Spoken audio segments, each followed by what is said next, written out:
Ko tāki tumu te waka, ko Tamatea ariki nui te kai tātaki. Ko rua wharo te tohunga, ko kahungunu te tangata. Kahungunu matangi rau, kahungunu tuke mata nui, kahungunu ahu whenua, kahungunu ahu moana. O ti rā nei mātou o Ngāti Kahungunu e tukuna atu ngā tai mihi kia koutou mā, ko are mai o koutou taringa, kua tai ki te hono ki tēnei kaupapa e kia nei o te kauhua. O ti rā, tēnā koutou, tēnā koutou, tēnā tātou. As a grandmother with my moko at school now, I would dearly love them to have and know tikanga, to have the reo, to understand the differences, but to be proud of who they are. I know that my moko have had better chances at being able to do this, and I hope that they can progress in themselves as Māori in a Māori way. As the facilitator for Te Kauhua in the Tamatea rohe, it's been an interesting experience. There have been challenges and there have been wonderful opportunities that have come out of it. So there have been 5 schools involved in Te Kauhua and Tamatea this year, and they've been clustered around the local college. And one of the benefits has been of the schools actually collaborating with each other in a way they've never done before, with a focus on Māori student achievement, on working with whānau, hapu and iwi, on local stories.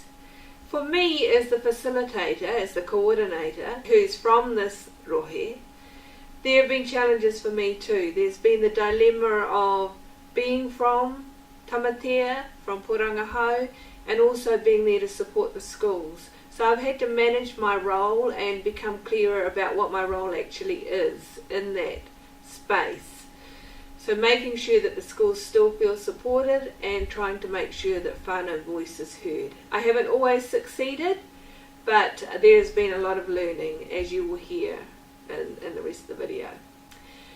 Further challenges for the project. We still haven't got there in terms of whānau and schools working together in powerfully connected relationships.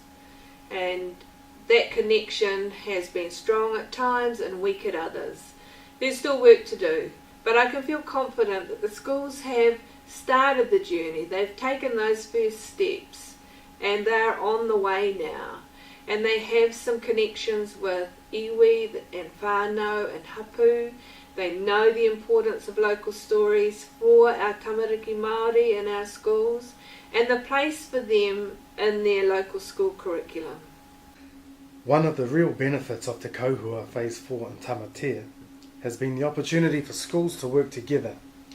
By sharing data and setting goals, schools have been able to identify solutions to common problems. You get children with this dissonance in the middle, well, my whānau says this, but school says this, and which do I believe? The risk is that the Māori child ends up confused about who they are. They're being told this or experiencing this at home, they're being told this or experiencing something different at school.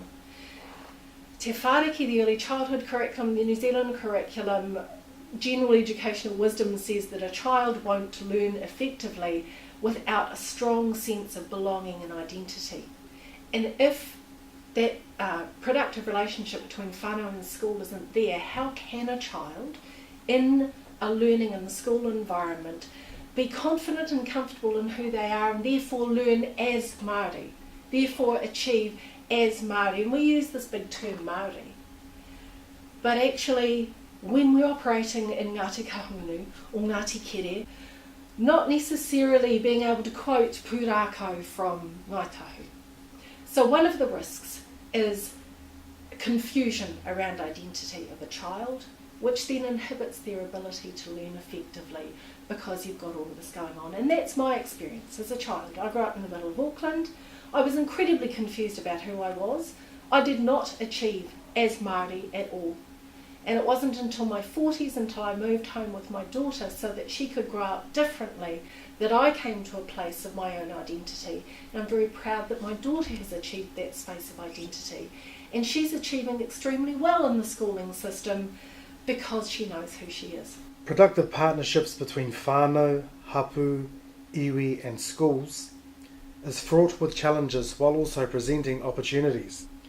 A lot of listening and negotiation needs to take place, and the benefits within the relationship need to be mutually beneficial. It could be looked at as a negative result. At least it shows us that there's more to be done, and that's what I think, when the teachers probably need education, but not just the teachers, but the community as well, so that they can feel uncomfortable and there's no rift between the two parties.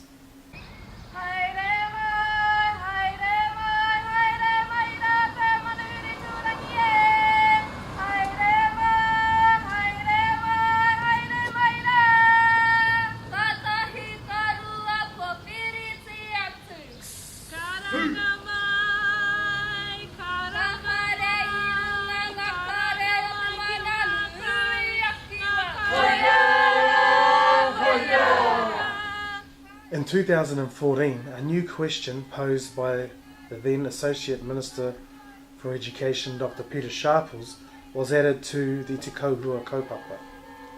The question was, how do schools and iwi use their local stories in the rohe as part of a culturally contextualised curriculum? This has enabled greater traction. That is, schools and communities have had to work closer together in order to work towards developing a culturally contextualised curriculum.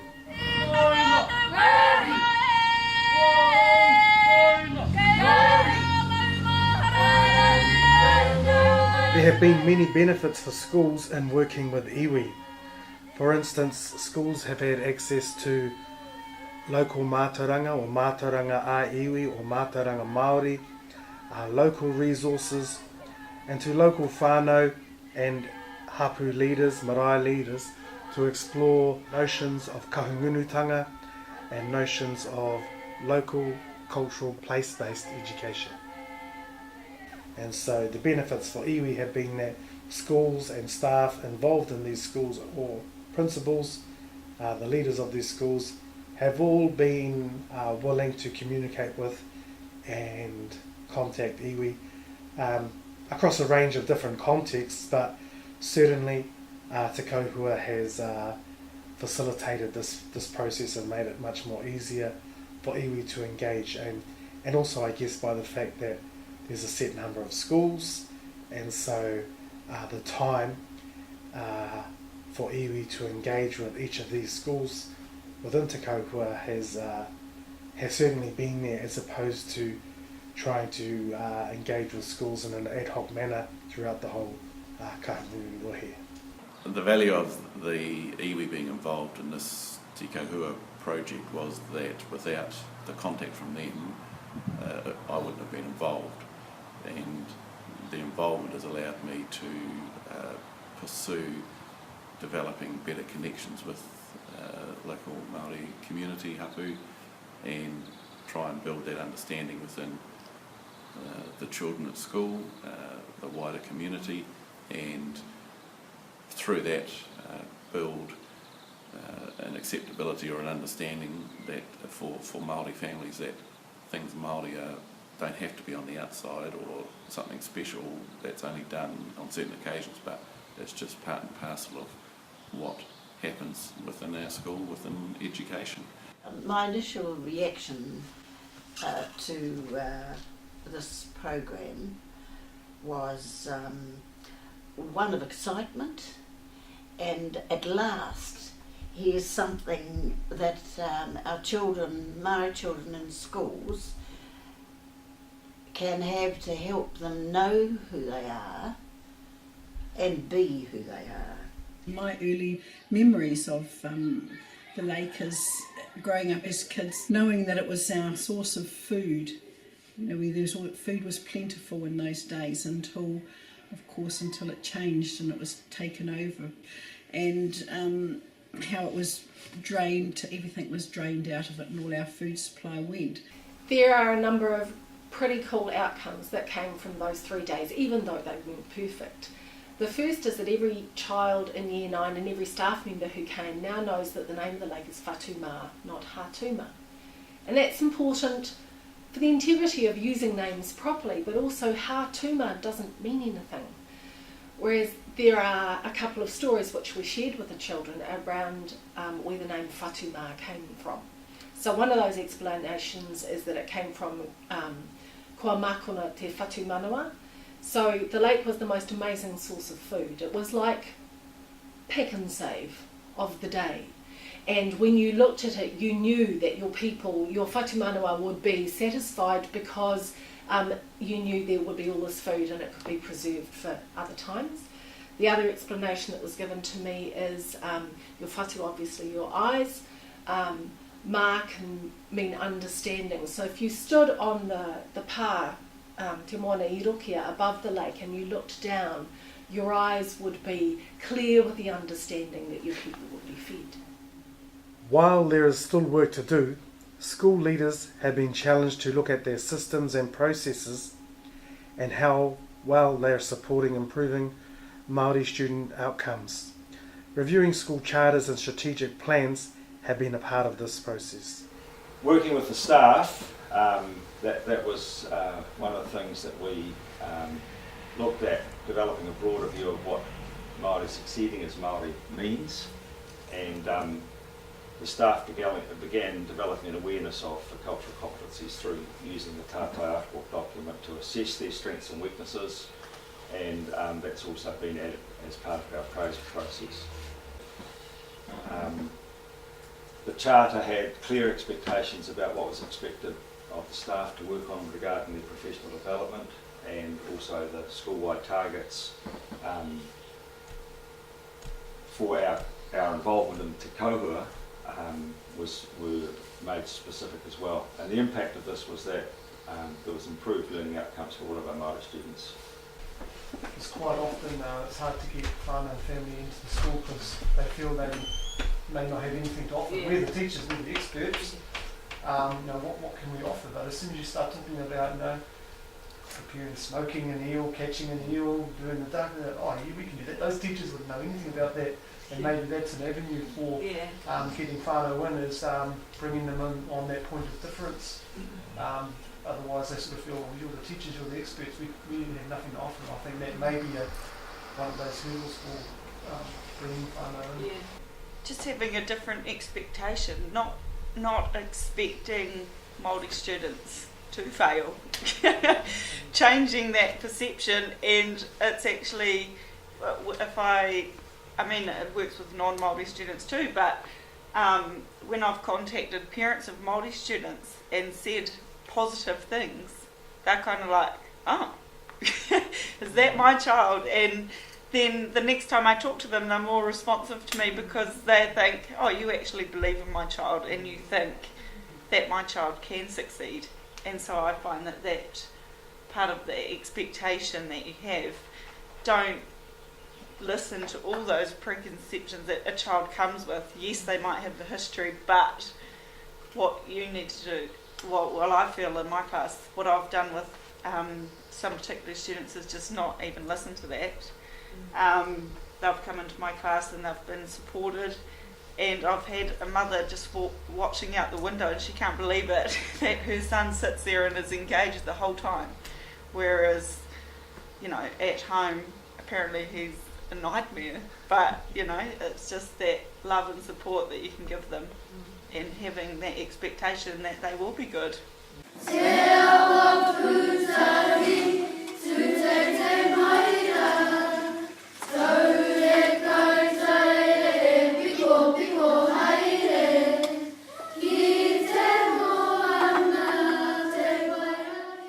By focusing on action research questions such as, what do we know about our target group of Māori students? Schools have put in place initiatives to support teachers to raise Māori student achievement through engagement with the Te Kauhua kaupapa itself, through the project manager Lynette, with peers associated with the cluster of schools, and with iwi.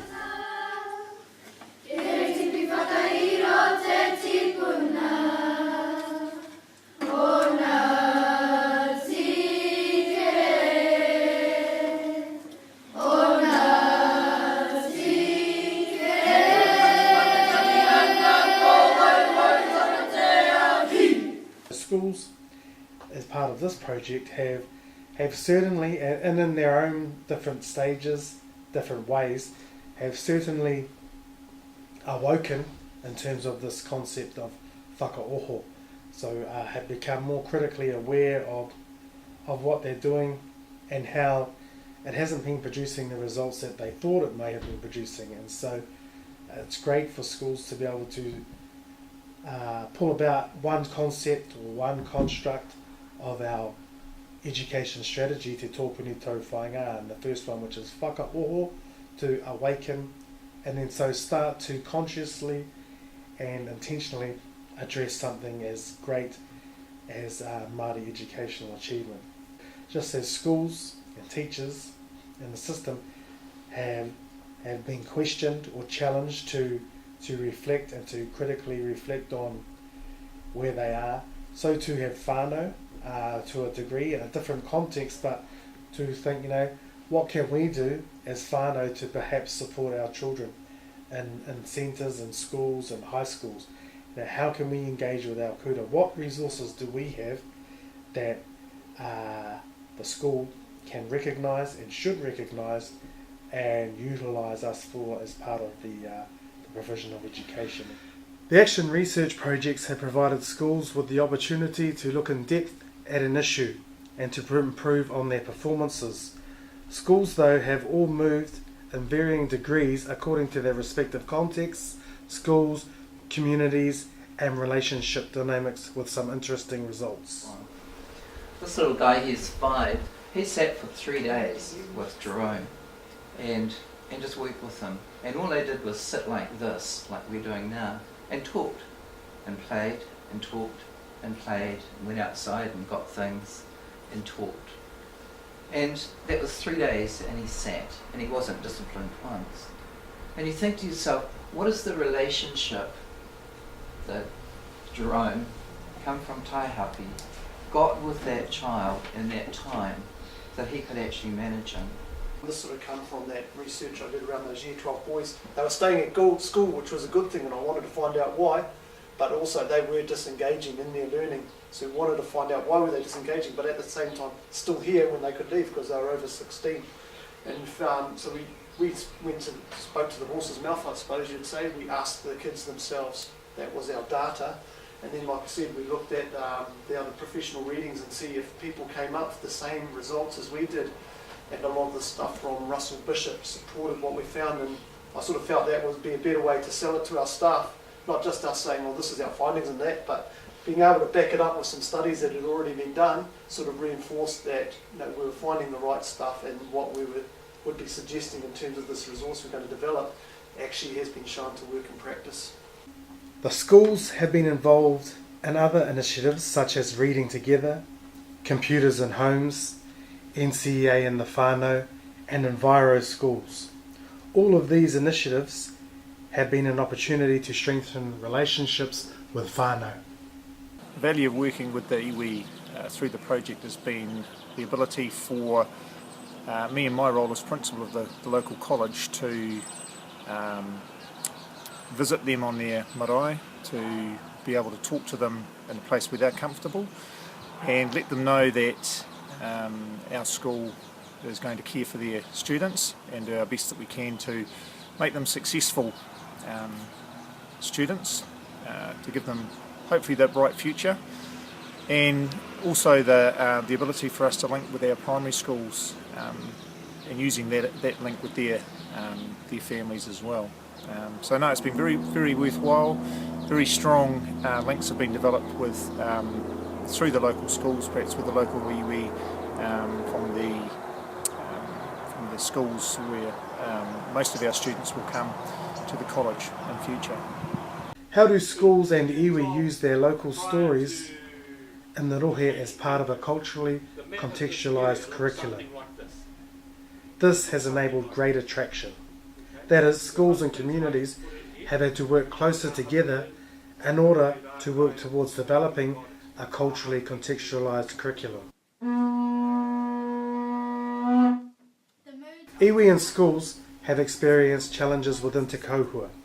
For iwi, Challenges have included the ability to access whānau directly connected to schools, the capacity and availability of whānau, hapu and iwi to support schools, and the competing priorities within schools. While learning the local Māori history can be provocative in the challenge to long-held beliefs of teachers and leaders, that is, why should we be doing this? What is it for? This may or may not evoke some emotion with what's about to happen, but it's a true fact. So in around about that time, our great-grandfather, or my great-grandfather, Auntie Lily's grandfather, Ihaya Hutana, he was living with his parents at Orua Wharo. That village was over in the corner there. And they came from the village to fish the lake for a few days. And when they returned, this is what happened. The village was burnt. There is a common need to know the local stories of your own area, but I think it needs to go further than that in terms of we need to be able to share the local stories of our own area. So I look at it and say it's probably my responsibility to go and work with James and the staff at school and in our community to learn the local stories. So I think there's that responsibility to leave here and do something about our area, knowing that my responsibility is to share with the others, and therefore we would need a format to do that. And I think the other thing is we are all in Viro schools if we all participate in some way in changing, and I'm going to use the word changing, Lake Fatima. You know, however small, however big, however where it is, that needs to still continue regardless. Being a non-Māori, it's almost envious of the stories. So I would like to learn about my own stories, and also just continue sharing the little stories that I know with my class and with my own children, and finding out, you know, my grandfather's a great historian in Waipukaro, and, you know, being a little bit more interested in that now that I have heard stories from around the area, and I'm sure that I'll make lots more connections along the way. So as a teacher, I think that I'll continue to share little stories that I know and try and give these children just a sense of belonging, and that their own story, no matter what it is still valued, no matter what background they come from. I think that's really important, Māori or non-Māori, but it's great for the Māori students to have this rich area for these stories to be shared. There have been tentative steps, and I've heard principals say, well, I've tried and it hasn't worked, and what do I do now? I think it's time for whānau to really go, actually this is what you do, we're coming in, we're going to help you do that. Because genuinely, these people are sitting there going, well, I tried that, it didn't work. And expecting a magic bullet, and it's not a magic bullet. There are multiple things that need to be done. But if we are genuinely interested in raising Māori kids' achievement as Māori in the schooling system, then their whānau, who they are not separate from, need to be right there saying, here are our precious taonga, here are the rangatira of tomorrow, and this is what we want for them, and it is your responsibility to work with us to provide that. The New Zealand curriculum says so, the ministry says so, we say so, and now let's work together to work out how